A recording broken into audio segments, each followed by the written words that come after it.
Yeah, that's a really great statement, Dan, because so I work with executives on and managers on their leadership. That's one of the things that we do.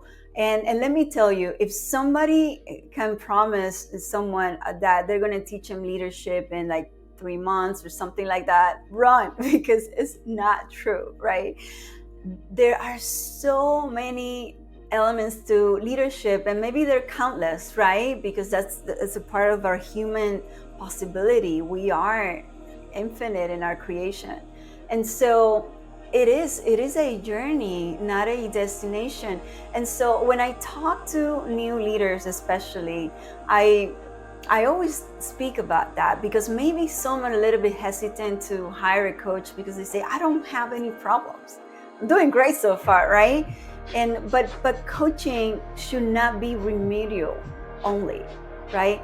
Like I love to work with people that are killing it, so to speak, right? They're doing amazing, but they just wanna, there's a little something that they feel compelled to look at and develop and explore. Or what's my next level? I want to create this thing now, right?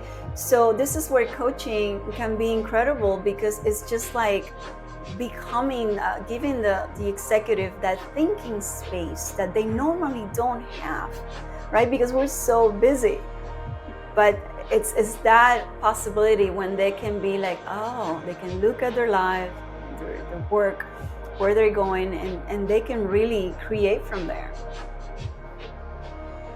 My goodness, that was it was so huge, and I spent like almost 3 days there, really looking at my life, right? Like, and not just my life, but looking at who I was being, right? And so there's so many different things, but if I had to choose one thing that was like the big aha moment, what I took out of that weekend was that I have a choice in who I be, right?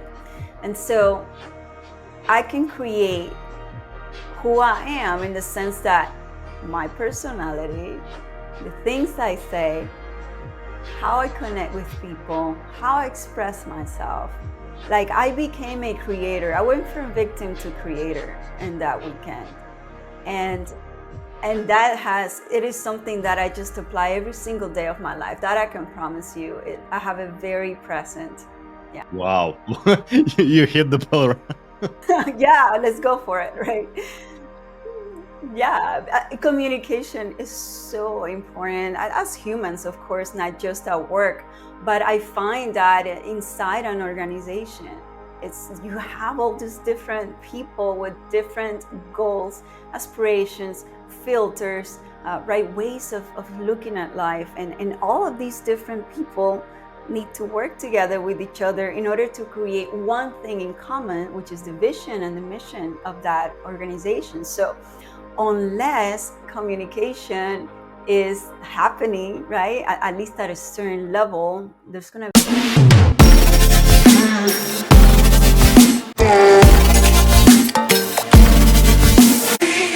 Hello, everyone. Welcome to Vibe It Up, the podcast where we explore the dynamic worlds of business and tech. I'm your host, Dan Tudorache, and I bring over 20 years of experience in tech companies wearing multiple hats as an AI solution architect, leadership coach, trainer, and now as a psychologist too.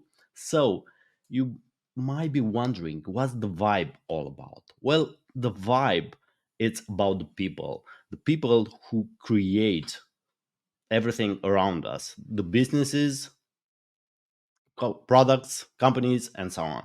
So I have with me today Lisette Luna. Hello, Lisette. And welcome in Vibe It Up podcast. How are you? Hi, Dan. I'm super good. It's a pleasure to be with you. Mm-hmm. Nice. Pleasure to have you here, Lisette. And I do wonder, what's your current role? What are you doing in these days? Yes, so I'm an executive coach and I work with founders, managers, and executives on their personal lives as much as their corporate world, right? Like leadership, I work with the whole person. So whatever it is that they need, we work on that. And whatever they are going at that moment in their lives, I help them get there. Awesome, interesting role you have now. So since when you are doing this role? Yeah, that's an interesting story because I didn't always do this, right? So basically, I was in the financial industry for 21 years in international banking, and then I did estate planning. So I was actually an executive myself, right? And I was completely in the corporate world, but I always had this burning desire for psychology and personal development, and I really love that. So even though I was extremely successful in the financial industry and I created incredible relationships, I did a lot of amazing things. It was kind of the time for me to take a leap of faith into my next thing, right? And for me, that was coaching. So that's what I did. It's been 5 years in total, 2 years full time, really dedicating to this, and it's been absolutely amazing, very magical, difficult too. Hey, let's keep it real, very challenging, but super good. Yes, I can imagine when you stepped from a full-time employee for other companies and being your own responsible of generating income, clients, and doing all these things that you have already in a big company. It's quite challenging, and I felt it on my own too. So I do wonder what was your journey in at the beginning of your career.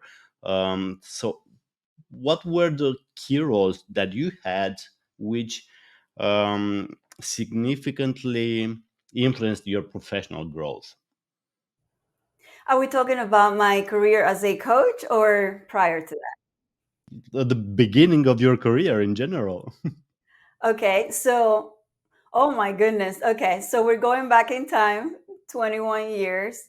I It was my first time and working pretty much ever, right? My very first job was a blockbuster. Like some people are not gonna know what that is because they're gone now. Netflix took over. It's a thing of the past. But yeah, besides that, like, right, that was my only thing. And then I got this amazing opportunity to start working at a bank at the airport, Miami International's airport. So that was the beginning of of my experience in the corporate world here in Miami. And man, I had so much to learn. But what I can tell you that I brought with me from the very beginning, I was maybe 19 back then. I won't say how I am now, but yes.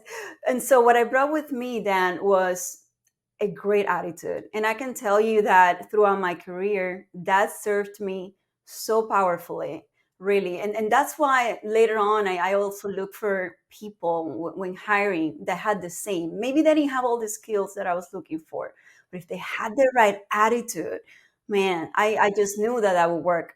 So that was huge for me in terms of, what helped me propulse this whole journey that became really amazing. And the attitude was consistently present throughout the whole thing.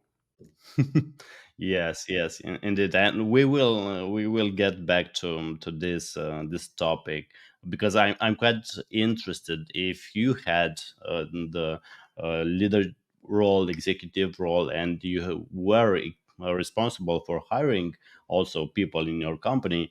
What were the skills that people needed to have in order to get into your team? So, but until then, do you recall a specific challenge or obstacle you faced early in your career and how this shaped your previous advancement in your roles in the company? Challenges, yeah, that's what life is about, right? There's always going to be challenges, and we could look at them as problems and negative situations, or we could look at them as stepping stones and opportunities. because that's really how I looked at it, right? And that's why I was able to succeed so quickly and make so much progress, and go from bank teller to vice president, right? In a relatively short time. And some of the challenges, then, oh my gosh, well, so many, right? Where do I start? Um, Communication in the workplace, right? Wow. You hit the ball. Yeah, let's go for it, right? Yeah, communication is so important as humans, of course, not just at work. But I find that inside an organization, it's you have all these different people with different goals, aspirations, filters, right, ways of looking at life, and all of these different people need to work together with each other in order to create one thing in common, which is the vision and the mission of that organization. So unless communication is happening, right, at least at a certain level, there's going to be a lot of challenges. And did you feel like you were a good communicator in the beginning? No, no, I'm just gonna say it like that. I mean, I've always been someone who my passion is reading, so I am incredibly crazy about communication. But it wasn't always that way in the sense that I wasn't always an emotionally intelligent person, right? I'm going to be honest about that. I am now, and always getting better, right? I still have imperfections. But, right, there was a time in my life, actually, I'm going to confess something here. When I was doing estate planning, we were working in a small office for a moment because we were in transition in offices. And every time I would enter that office wearing my sunglasses, people knew not to talk to me, right? Like I inspired fear sometimes. And it was like, oh, don't talk to Lisette today, right? And man, like looking back, I'm like, what a shame, right? Like not like I am not ashamed of that, but I lost the opportunity to be in conversation with people, to influence people, to be a team member on certain days, and I wasn't present for that. So it's like it was something that I had to become aware of, and I had to work. I decided to do it on my own. Nobody told me, because I was a top producer in everything I did, right? That's who I am. I give my best. I give quality, not perfection. We're talking about excellence. However, right, that thing, like I didn't have the capacity to regulate my emotions a lot of the times, created problems for myself, right? So at some point when I was working for that amazing firm, I said, okay, we're going to change this. And I did something. I went through a program that really changed my life, right? And when I came back, let me tell you, I was a different person, and I was never the same. My bosses, like one of them ended up becoming my partner at the end of that career. They were like, who are you, right? Because I started being able to regulate my emotions, being more understanding that everyone's always going through something, every single person, right? And that I got better results when I could be kind, when I could be patient. And so I healed my relationships in that office, and that's actually when things really started being even better for me professionally. Yes, indeed. And since you tell me about self-discovery episodes like this, because it seems for me that it was a self-discovery episode for you. If you can recall what aha moments you had in that program that you have been. My goodness, that was it was so huge, and I spent like almost 3 days there, really looking at my life, right? Like, and not just my life, but looking at who I was being, right? And so there's so many different things, but if I had to choose one thing that was like the big aha moment, what I took out of that weekend was that I have a choice in who I be, right? And so I can create who I am in the sense that my personality, the things I say, how I connect with people, how I express myself. Like I became a creator. I went from victim to creator in that weekend. And that has it is something that I just apply every single day of my life. That I can promise you. I have a very present. Yeah. Yes, sounds amazing, and it seems like an experiential episodes when you discover the power of being your own life creator, which is enlightening, you know, in a way. And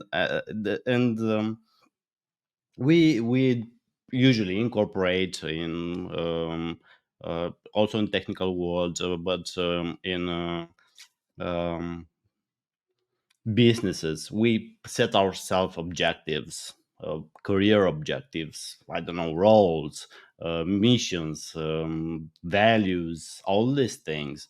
But what's important is what we are and how we feel, right, in all this episode and in all this journey of ourselves called life, because it's not just about the career, and we need to look at all the aspects of our life to be to be present in our life. And I do have a word for me. Happiness is something that you feel when you don't have everything, but you feel that you know where you are going, and things are going in the right direction for you, and everything is calm, and you go there and you know where you want, you have clarity, right? And I do wonder if that changed for you in terms of career or in terms of personal goals. Let's see. That is a very interesting question, Dan, because for a long time I knew that there was something else that I wanted to do, but I wasn't clear about what that was.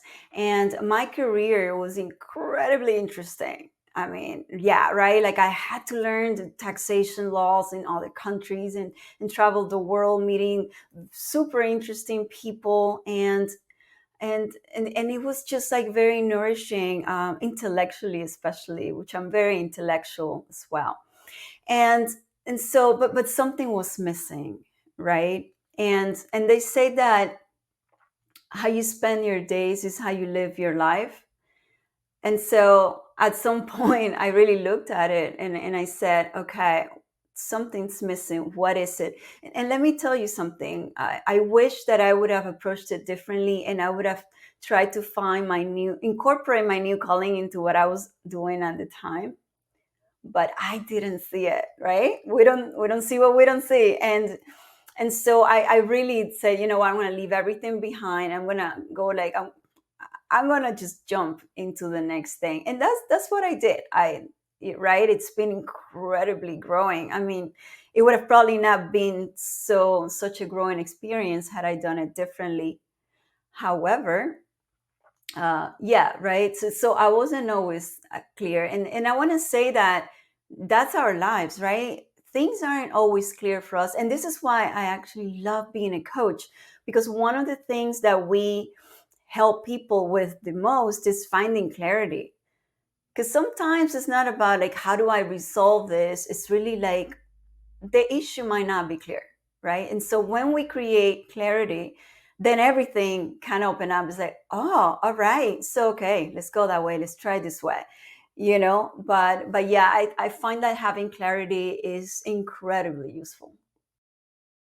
Yes, indeed, and it's somehow very underrated.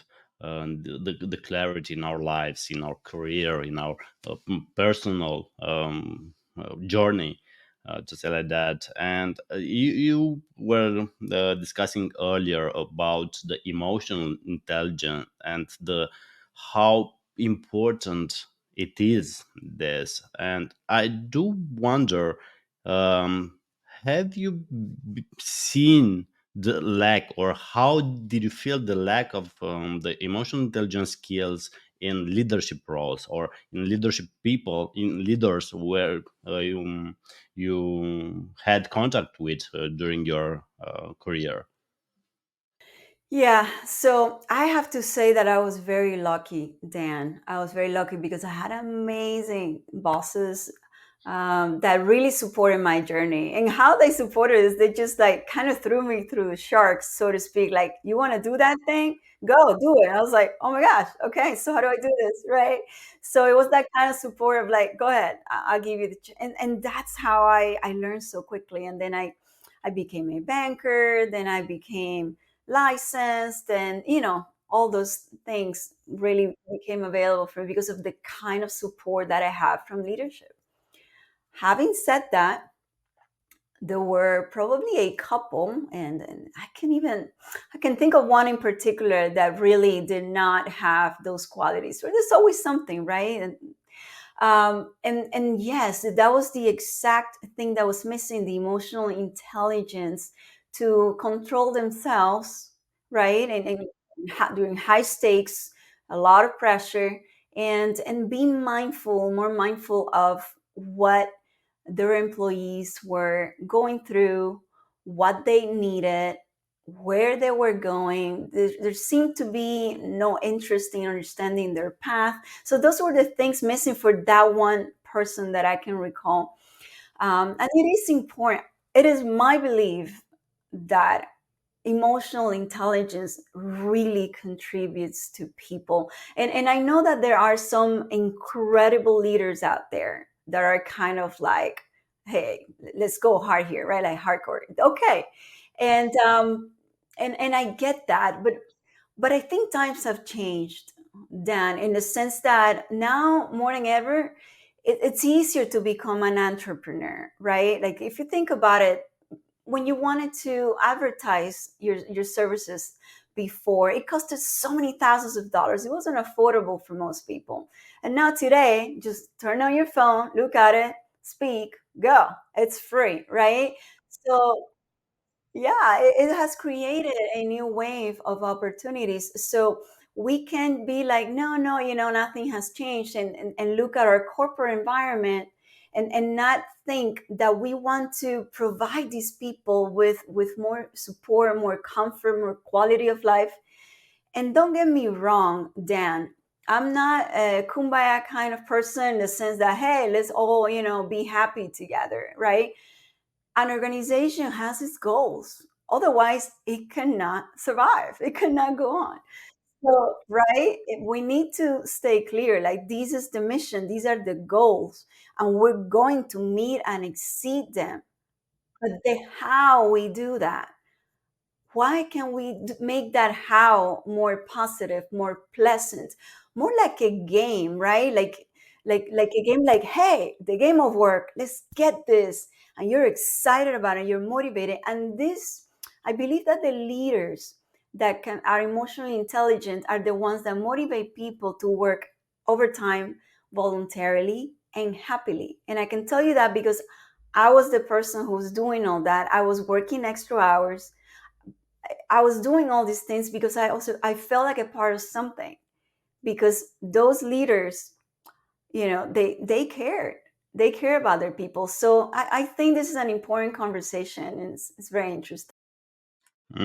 Yeah, and when people feel they cared about, they will care about the company, and they will care about the company results, and they will want to be a part of that story.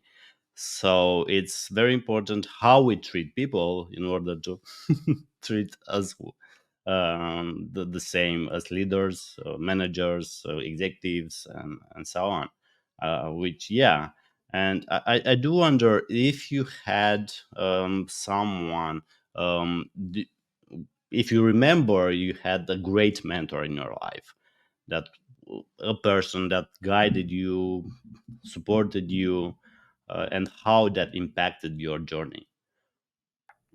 Wow, I had several. I really did. It was almost like every step of the way, Dan, there was someone there to guide me, support me, and really, yeah. So I consider myself so blessed.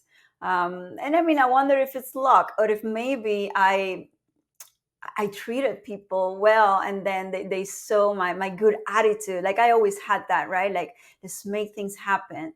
And and also I always had that vision of what's in it for them, right? Like thinking, what is it that the people who can help and support me need, right? And I think this is important in an organization from a sense of let's support each other and to create something great here. So because I gave them those things to, they took an interest in me, like, hey, let's create more stuff together, right?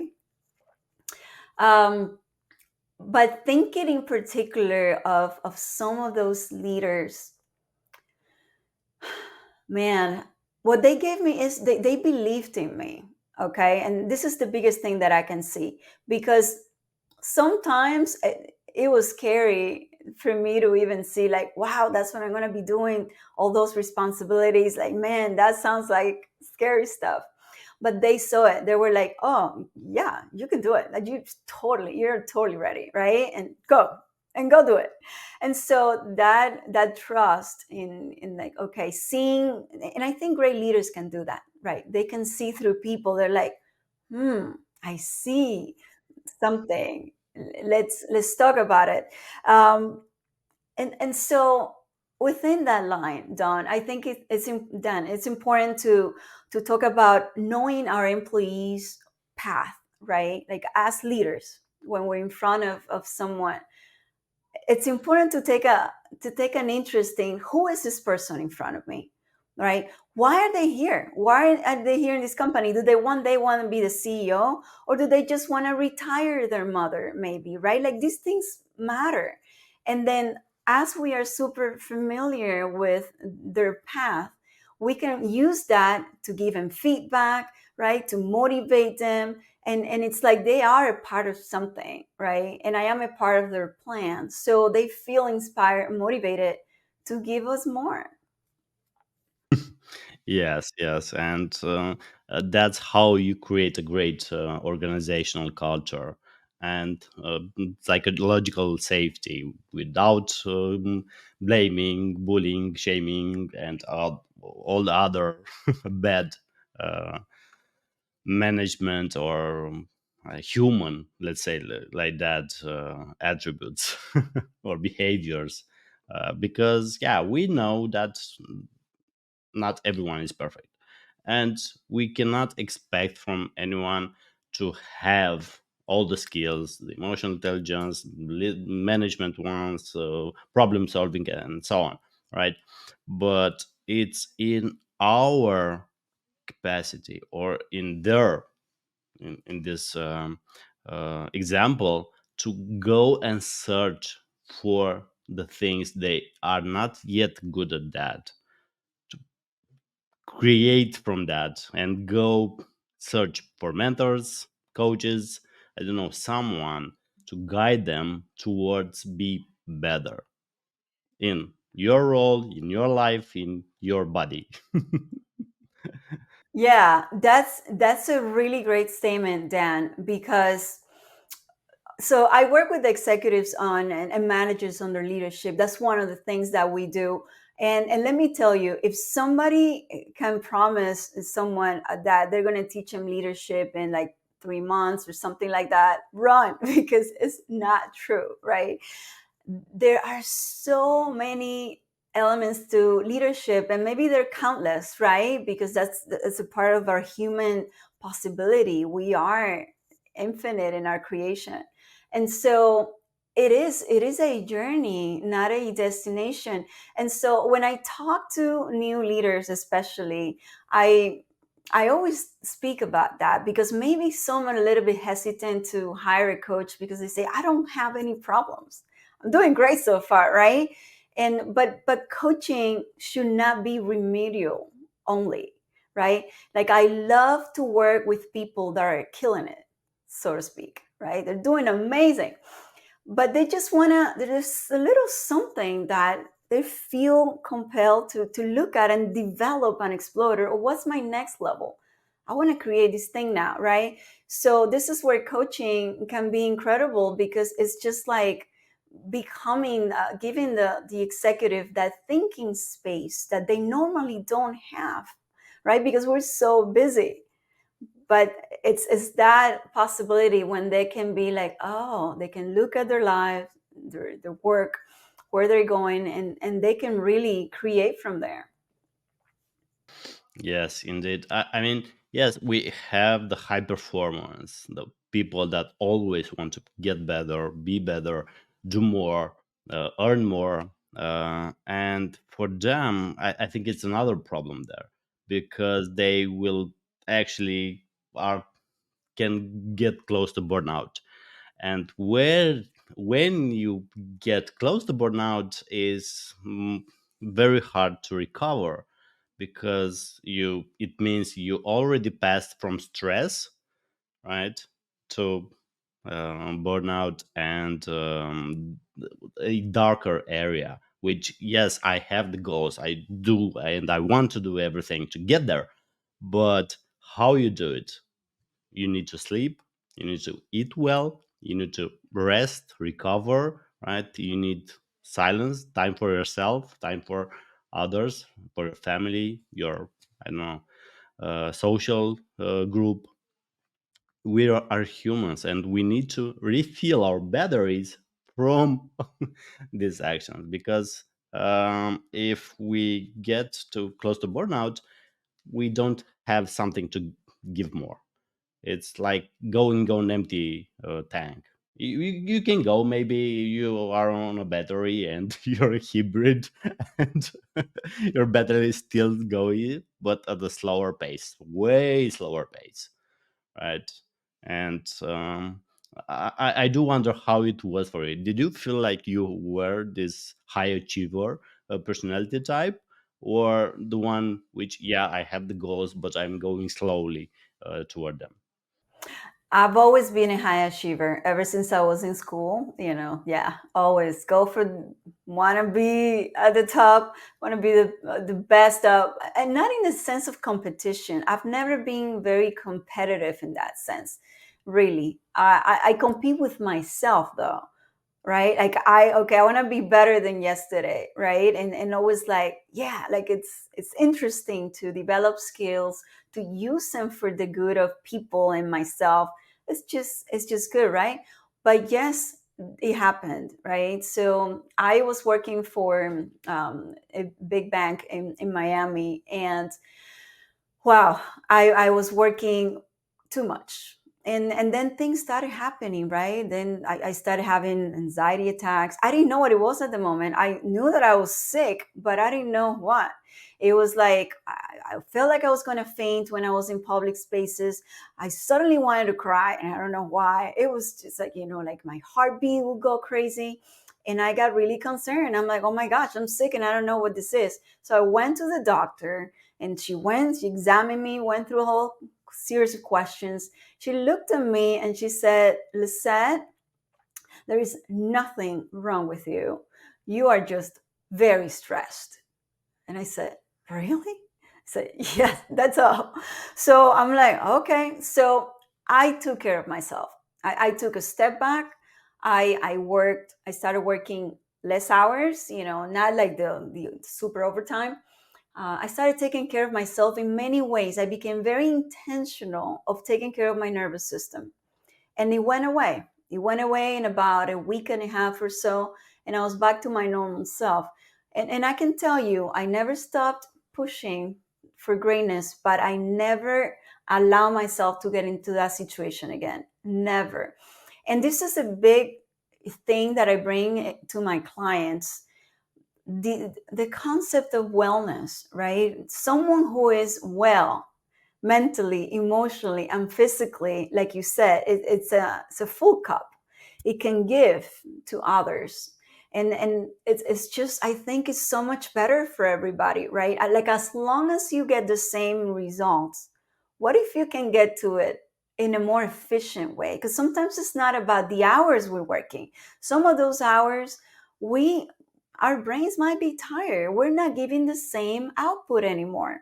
What if we actually rest a little and then re-engage more mentally powerful, right? So it's a lot of things that we want to take a look at. And everyone's different, right? Everybody's different. Some people need certain hours of sleep, some people need less, right? But we all need good sleep in the sense of quality, right? So are we getting that? And it's a lot of different factors, but I definitely take my clients through that because wellness is important. Like, we are the product, right? So we need to take care of ourselves. Yes, yes, indeed. And as you said, so if we are going with the empty cup, we cannot give to the others around us, and nor to our objectives, and to working to toward our goals, because we are on empty, and we don't have the energy, we don't have the motivation, we are in a stressed and frustrated mode because we cannot manage to do all the other things for in that direction that we want. So yeah, it is it is hard. And the first thing is that you were able to go to doctor, and after that you step back, right? I do wonder how the people around you felt about you stepping down and not putting so much work, not being the high achiever you were before. How was your support system in that period of time? Yes. So funny enough, I expected a change, but it didn't happen. And that was very interesting, right? Because I continue giving great results. And maybe that was a part of my illumination, so to speak, right? Like, I saw something like, oh, I don't have to be so intense around that. What if I'm actually more effective? What if I speak to different types of prospects, right? Like, and I became smarter about the whole thing. I really cannot recall any negative consequences of me stepping back in that sense, because my commitment was the same. And then the results just continued happening. So, right, like, it's something that maybe was even unnecessary for me to work in that manner, when I could get creative and continue producing more of what they wanted. So yeah, it had no impact. And I want to say something too, in this sense, because sometimes when we think of executive coaching, we think of everything that's happening at work, right? Like, all the work situations and elements, but we don't consider the personal aspect of these professionals. And I can tell you, in my experience working for corporate America, myself, and I observed, there was so many times that there were big things happening in our personal lives. And I even found myself staring at the computer for a long time. And I was not working, and I was not producing, because guess what? I was consumed by that thing that was happening. So this is why, again, I say coaching isn't remedial. Coaching is a gift, and more companies are seeing it that way, but it is a gift to your employee, to your executive, so that they can remove those personal obstacles that are present, right? So they can talk to a trained professional about it without any the stigmas of maybe even psychology and therapy and things like that. Again, we're not fixing anything, we're just exploring, and we are looking, and we're discovering, and we are creating.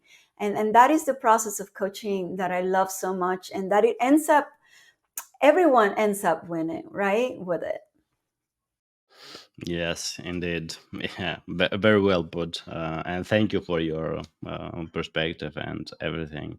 And let's get back toward teams and people.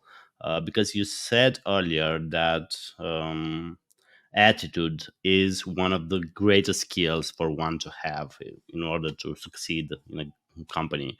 Um, what other skills do people will have would needed to have to be in your team, or how would you now form a team? What skills do they need to have now to be in your team?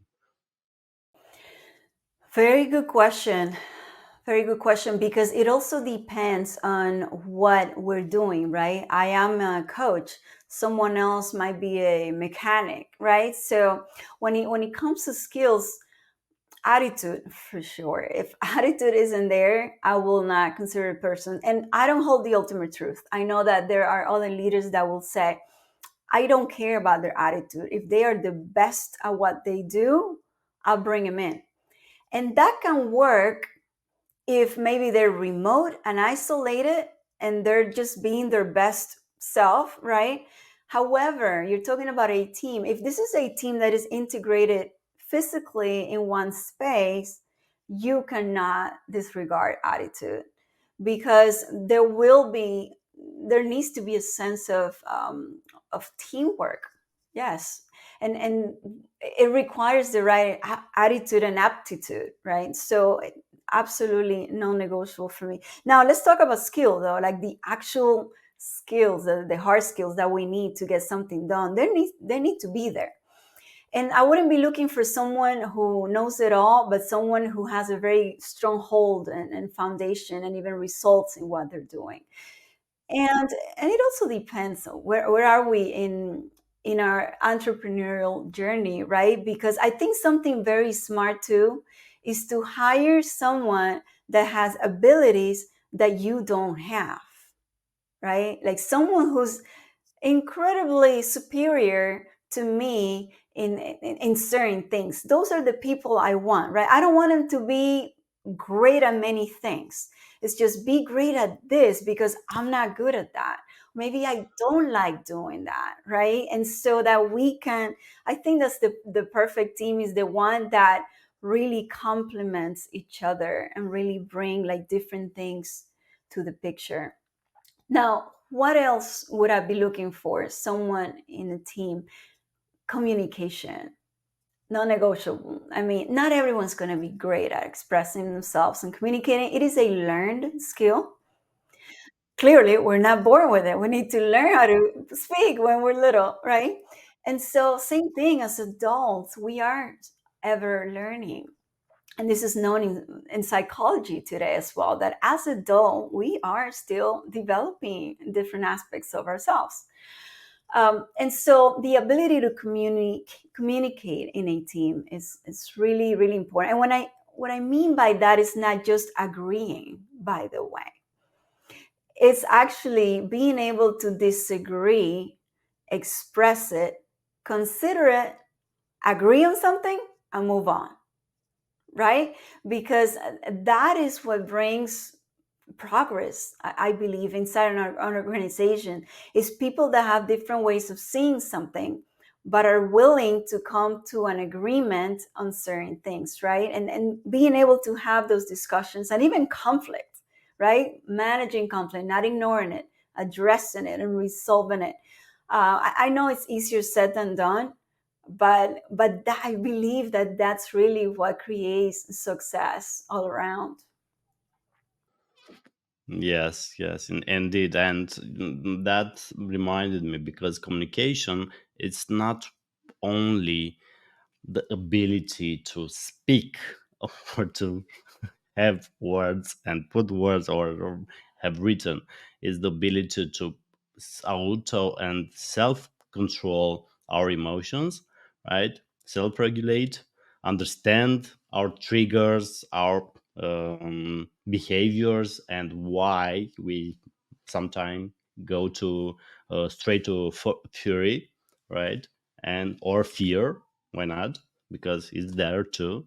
So having all these, you have a better ability to communicate in all the directions. We, if it is professional, if it is personal, no matter what, you can control that. But if you are in an ego state as a leader, as a manager, how will you communicate from there? And how will you listen, right, from from an ego state? Or if you are in a constant fear or uh, imposter syndrome, when you feel like you don't belong there, you are not enough for being in that company, being in that team. So how will you communicate from there? And I will tell you, you will not communicate most of the time.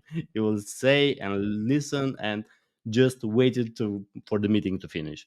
And yeah, so it started everything with the emotional intelligence, and after that, getting to know how to communicate, the actual technical skills of communication, right?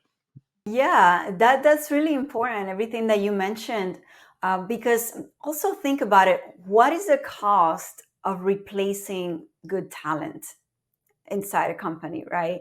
And man, it's like because yeah, some leaders today, they maybe they come from times where leadership was more fear based, and it was just a different world. Um, and now maybe some can be a little bit resistant to, you know what, this works for me and I'm going to keep doing it, right? And what I'm proposing is not that they change who they are, because we all have this secret sauce that we bring as professionals, right? And that's the beauty of each of us as humans.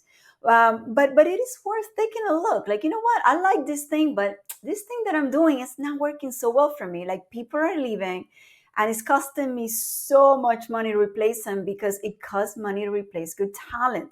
So what if it was an investment to look at our levels of emotional intelligence and be like, you know what? Let me take a look, not even change anything. Let me take a curious look, maybe with a coach, because it's a lot easier when we do it with someone else that's outside of ourselves. And let me take a look, and let me see, let me try different things and let me see what happens, right? So it's more of a proposition of, let's be curious, because ultimately we want to retain our good people. And let me tell you, reward is huge and financial reward matters, but it might not be enough. And you can look at myself, my own case, right, where I was making a ton of money, and really very close to making even like millions, but I was done with that phase of my life. And I said, I want to go on to the next adventure. So money didn't stop me, right? And I'm not unique. There are other people like me, like there are other things that are more important. It doesn't need to be a passion for something new. Maybe their marriage is more important. That's being destroyed by the way they're being at work. Maybe their parents need them. You know what I mean? So we need to consider the whole person and their whole life, so that we can actually selfishly, even as leaders, get better results from them. So that's my take. Yeah, and humans in general, because we are humans and we need humans around us. And as you said, the impact in a company and in a team is way bigger than what we can see. So to replace a good talent and maybe a senior role, it takes around from 12 to 16 maybe salaries of that people, and not questioning about the loss that you really lost the creativity, the knowledge, the know-how, and everything in that direction. So beside that, it, it is losing money. Yes. I do have a surprise question for you. If you could have dinner with any figure from any industry, company, business, which is dead or alive, who would it be and why? Oh, wow. That's so cool. That's a cool question. Dinner with anyone at all, anyone that I admire. very much. Okay, I'm looking. I have a couple. Ah, there is someone I met one time, and he's been very influential for me, and I really it's a great human being. So if I could have dinner with him, it would be, yeah, that would be amazing. Les Brown, the speaker, Les Brown. He really inspires me as a like his human quality. And again, I had the pleasure to spend a weekend in one of his trainings, very intimate training, and then also I saw him speak here in Miami. And just his oratory skills are so compelling. I do want to do more speaking, and so yeah, that's my pick. Les Brown. Okay, and the next question would be, what do you need to make this happen? Uh, I have close friends that are very close to him, so maybe ask. Maybe ask if Les wants to have dinner with me. Hey, yeah, I believe everything's possible. Look, right? It's we're here today, tomorrow. What do we know? I am constantly creating, so maybe I'll create that somehow. Yeah, yeah, why not? Okay, so as we prepare for our final thoughts for the podcast, is there a particular piece of advice or insight you would like to leave with the audience? Okay, so for the leaders in the audience, I would like to invite them to stay curious, right, about everything, right? Having an attitude of flexibility and just looking at different places in their lives, their personal lives, their corporate lives, what where are they going? It doesn't matter how old they are or what position they have, right? Like I don't believe in retirement. What is that, right? So what are we creating? It's always that aspect of curiosity that I invite them to keep close to them forever. And for people that are not in leadership positions, I want them to consider that they are leaders, right? And look for ways in which that's true in their personal lives, in the office. And if they think that they're not exuding some of those elements right now, I invite them to do that and see how their lives changes, because yeah, it's really incredible.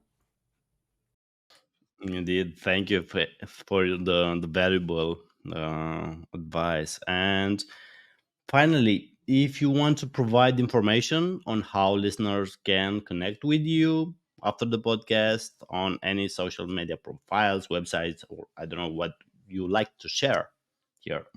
Yeah, awesome. Thank you. Yes, so I'm on LinkedIn mainly, so you can look for me there. My website is lisetteluna.com, and maybe we could write that somewhere because Lisette is it's a French name. So yeah, from there they can find me in different places, but that is the best way so that we can connect. And I love to connect with people in your audience. So please reach out. And your audience, because you might and you can share it wherever you want. Okay, so a final thought for me and for the podcast, how it was for you today. Oh, incredible. I love this. Really, what a great experience. I love what you're doing. I love how much awareness you are bringing into into the professional world and to the entrepreneurs, really like, yeah, right. This angle into so many other subjects, this curiosity that you yourself have. And I find it brilliant. And thank you so much for having me. It was really a pleasure. Thank you very much, Lizette. And that's a wrap for today's episode of Vibe It Up. And I hope you enjoyed our insightful conversation with Lizette. And before we go, I want to extend a big thank you to our guest for sharing his valuable experience and perspective. So, if you, our listeners, have been inspired, have burning questions around what we discussed here, you want to try something for our coaching experiences and services, you are free to contact us.